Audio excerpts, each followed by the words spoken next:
level of climate action on COP27, Mahmoud Molendin, medios de comunicación. media, and the news. In the last few years, for me, this has been a constant subject to introduce it in political climática. Eso me costó la alcaldía porque nos despidieron. Y ahora fue un eje central. Han pasado varios años desde entonces. Desde el año 2009 que comenzamos a hablar de este tema en Colombia y las cosas son cada vez peores. Muchos eventos se han hecho desde las COP, una especie de Hollywood alrededor de la crisis climática en Colombia, pero creo en la crisis climática en el mundo, pero creo que estamos realmente ya a puertas del punto de no retorno. No se ha hecho caso de la ciencia. Ese no se ha hecho caso no es un problema de incompetencia de la política. Hay que entenderlo, comprenderlo, precisamente para atacarlo. No es la incompetencia de la política lo que hace que la humanidad esté a punto del no retorno, sino intereses económicos muy poderosos y específicos.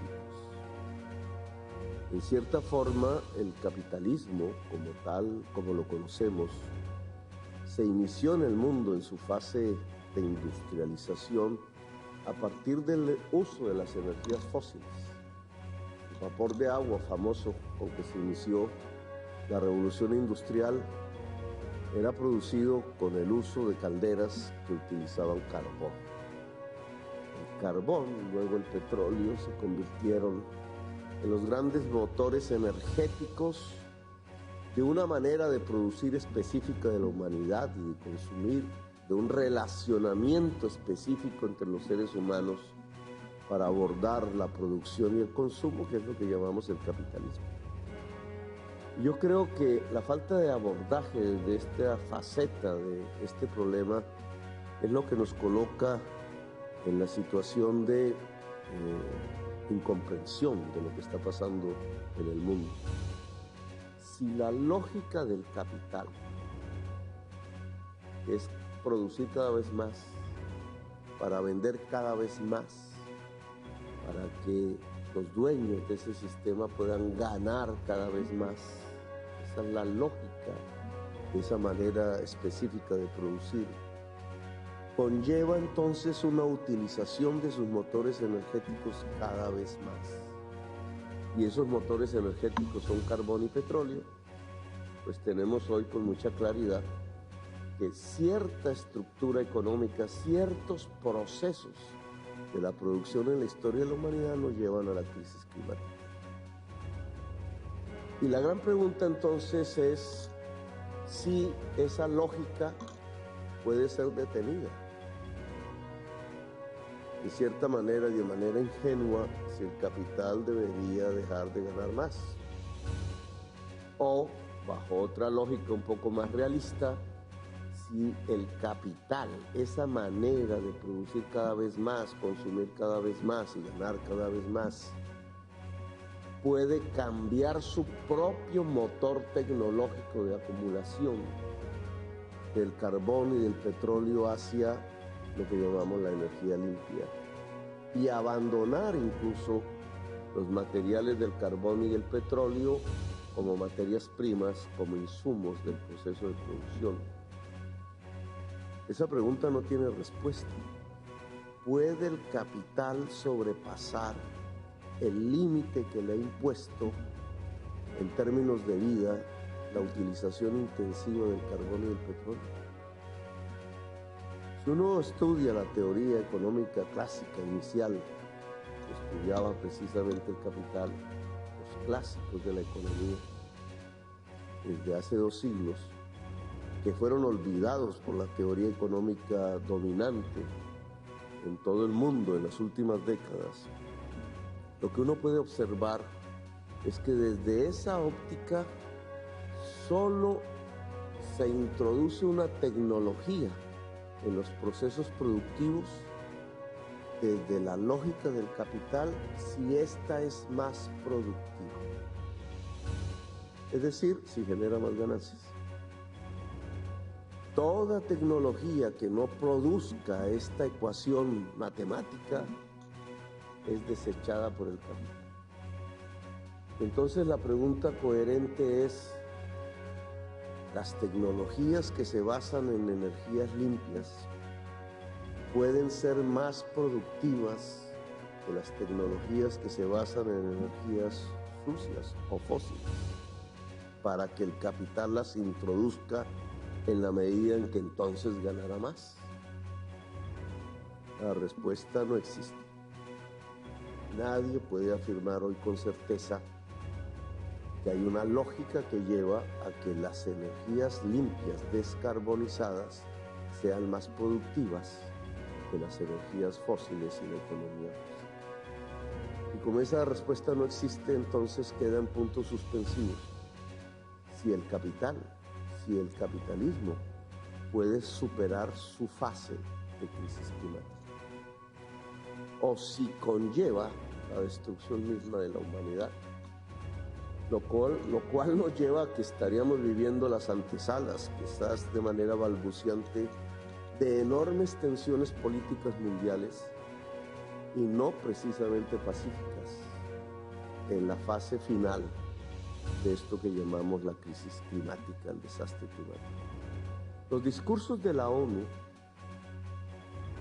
en realidad en la narrativa ONU, construida a través de las COPs, que generalmente se realizan en espacios de ciudades patrocinadas, entre otras, por grandes agentes de la economía fósil, tratan de vender una tesis que tiene cierto sustento teórico, pero que está en cuestión, de la cual hay que dudar. Y es que, dado que la crisis climática se produce en un modo de producción mercantil, profundamente mercantil, el mercado en sí mismo podría solucionarlo.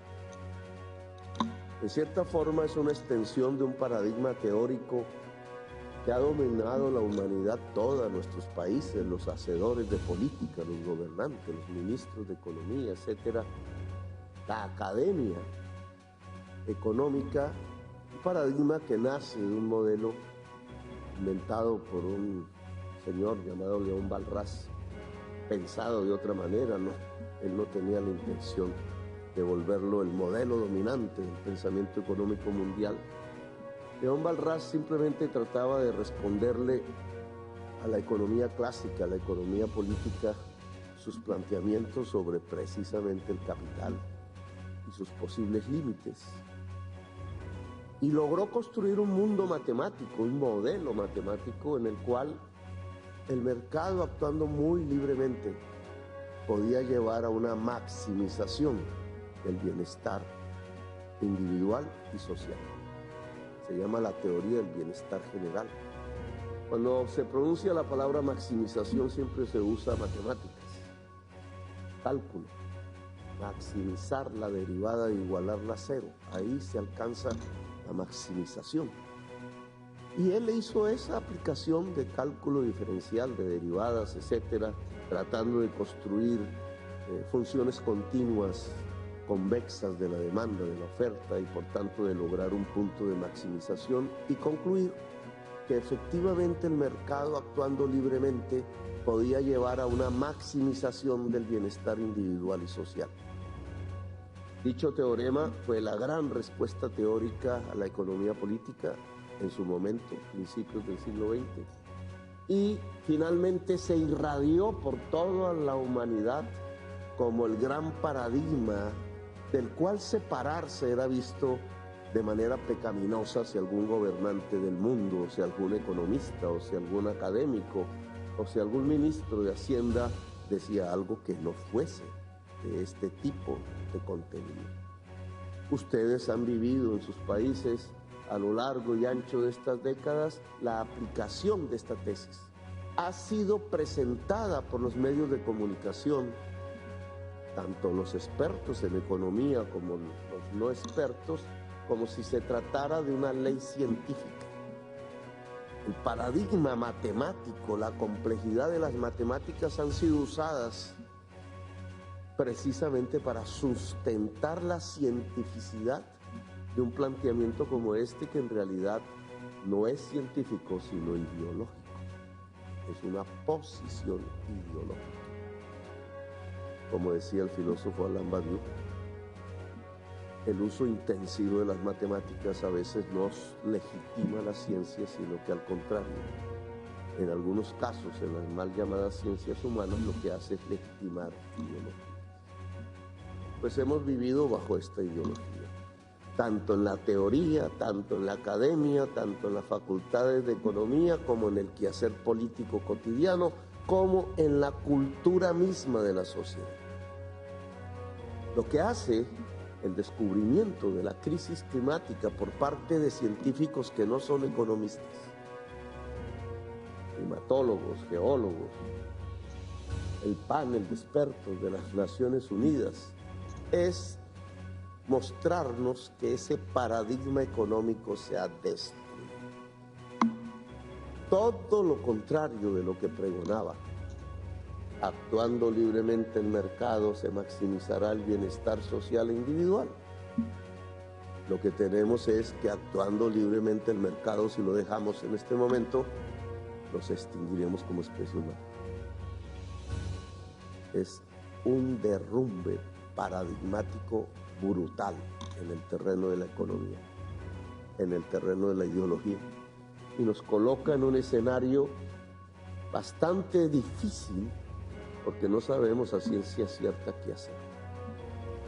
No sabemos a ciencia cierta qué hacer en los momentos finales de la especie humana, porque lo que la ciencia ha dicho, ni más ni menos, es que si no actuamos, la tendencia sigue, la falsa infinitud de la que hablaba Hegel, producir cada vez más, consumir cada vez más y creer que somos más felices cada vez más entre más consumimos, solo nos lleva a la desaparición definitiva de la especie humana, y no en milenios.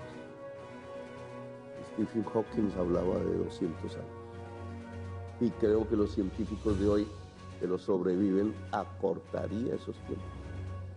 Claro, una tesis científica así, ¿qué le dice a la industria petrolera? ¿Qué le dice a la industria automotriz? ¿Qué le dice a los fondos de capital de riesgo que dominan prácticamente la estructura económica mundial? ¿Qué le dice a la cultura cotidiana de las gentes que, como podríamos demostrar fácilmente aquí mismo, estamos rodeados de materiales que tienen que ver con el petróleo y el carbón, como este parlante, por ejemplo, o cualquier cosa, este reloj, etc. Si nuestro modo cotidiano de vivir, unos más ostentosos, otros menos, está asignado y marcado desde hace siglos, y cada vez más, precisamente por esto que yo llamo los motores energéticos de la acumulación ampliada del capital, el carbón y el petróleo. Invenciones, escapes, arrojando azufre en la atmósfera, podemos meter un enfriador, etcétera. En cierta forma, ciertas mentiras consensuadas es que vamos hacia la transición, pero la transición nunca despega la aguja. Nos van llevando automáticamente a una situación donde ya no hay nada que hacer. ¿Qué es lo que mueve esa falta de acción política y social en el mundo? Que tendríamos que hacer grandes transformaciones, que ni más ni menos, en la medida en que nuestra vida cotidiana, opulenta o no, de naciones poderosas o no, está marcada con el sello del petróleo y del carbón. Entonces, un cambio para deshacernos del petróleo y del carbón, y de manera rápida, es casi que impensable. ¿Cómo sería esa humanidad y esa economía? Se puede escribir y podemos decir con conceptos muy en el lenguaje de las Naciones Unidas, relativamente fáciles y consensuados. No, se trata de una economía descarbonizada.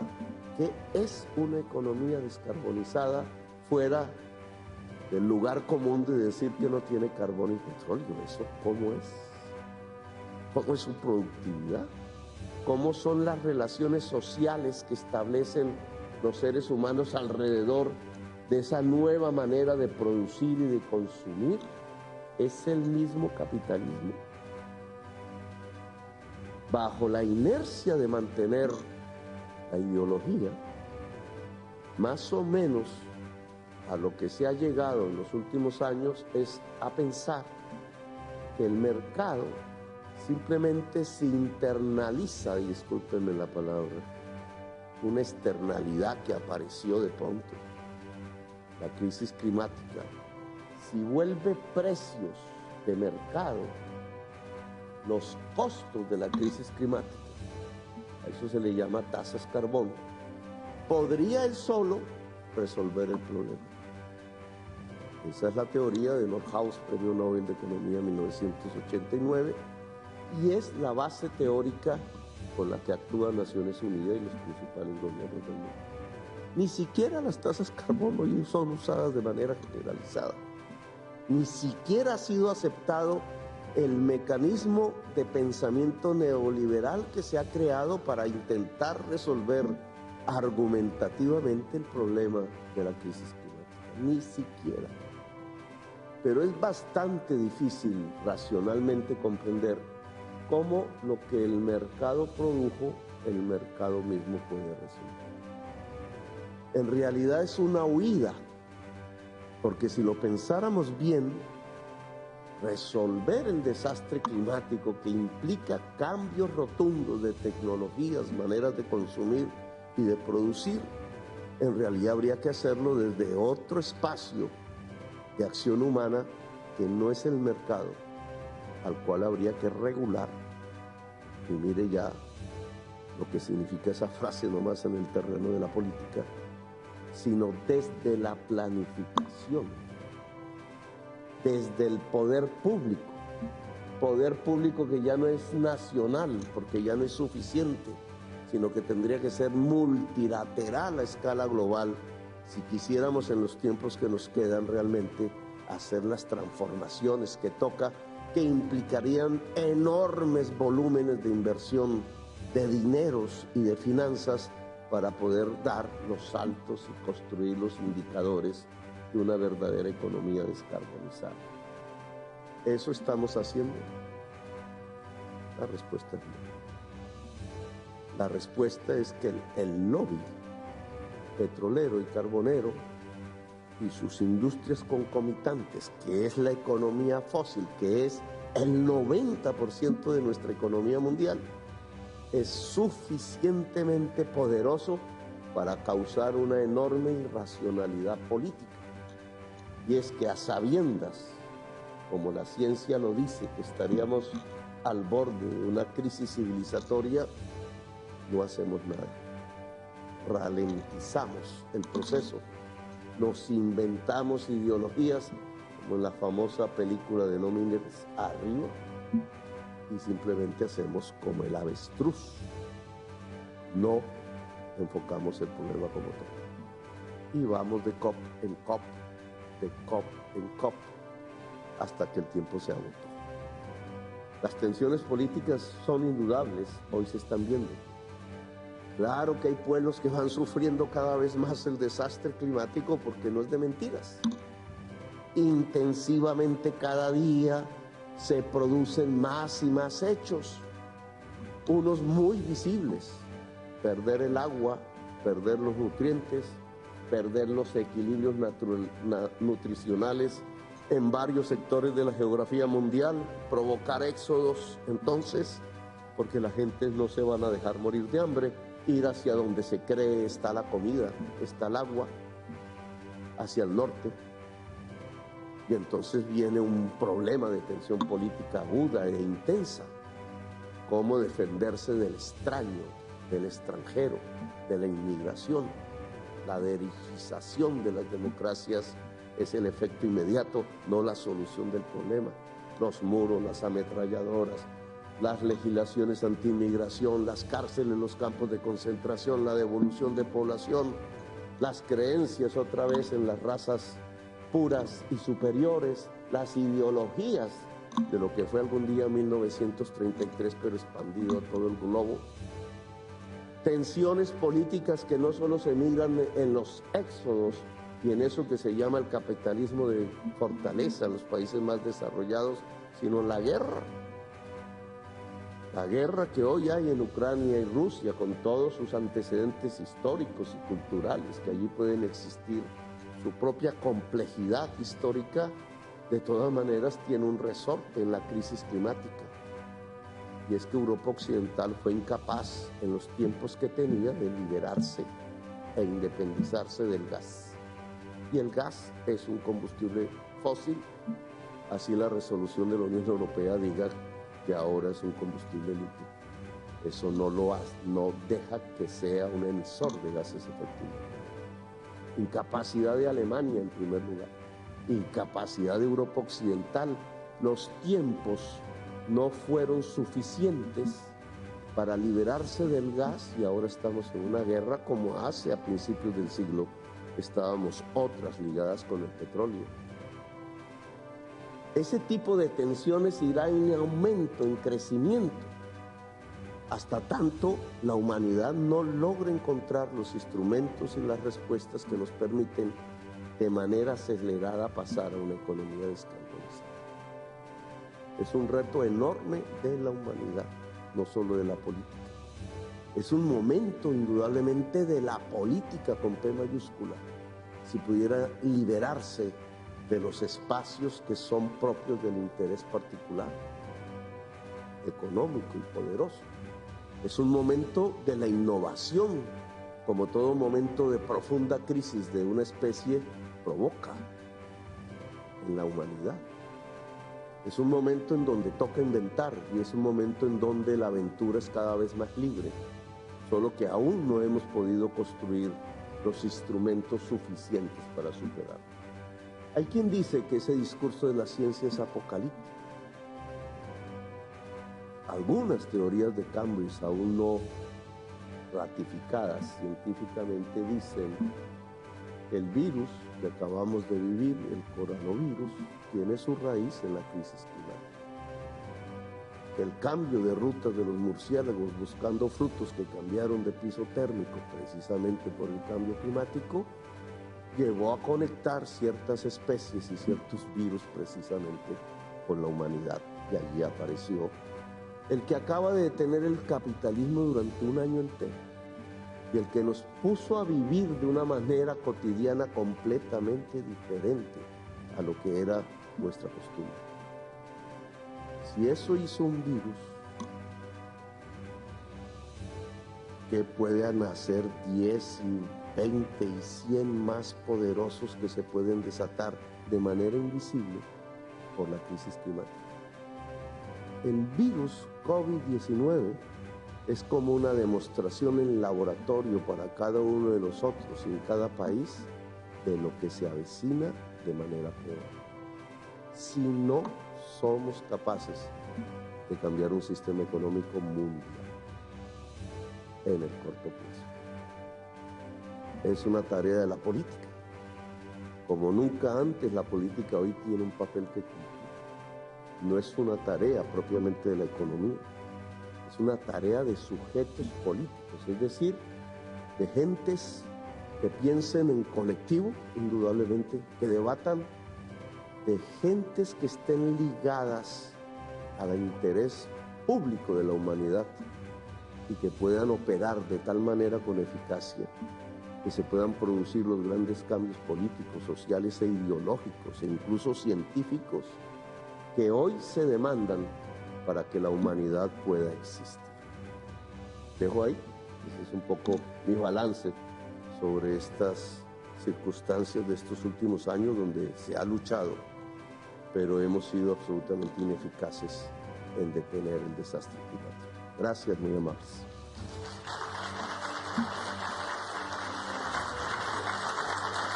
And now a special